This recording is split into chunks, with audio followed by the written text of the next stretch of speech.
Hello, today we'll show you how to easily replace old damaged AirPods on Beats headphones. As you can see, my grandmother has used her favorite headphones for so long that they no longer sound as good as they used to because the AirPods are damaged. Links to the new AirPods are in the video description.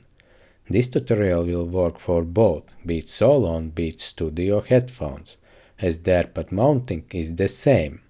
To remove the AirPod, take a flat tool. A butter knife works very well here. Insert the knife between the AirPod base and the headphone housing, and carefully and slowly push the AirPod away from the headphone housing. The AirPod cushions are held on the headphones with double-sided tape. Also remove any old glue tape remains. In the same way, carefully remove the old AirPod and clean off all the glue, so it won't disturb with the new replacement AirPod cushion. To attach the new AirPod, remove the protective layer from the double-sided tape. Center the AirPod on the two plastic pins and press cushion down. The AirPod seam should be facing down. The AirPod with the groove is for the side with the charging socket. Install this AirPod cushion in the same way as the first one.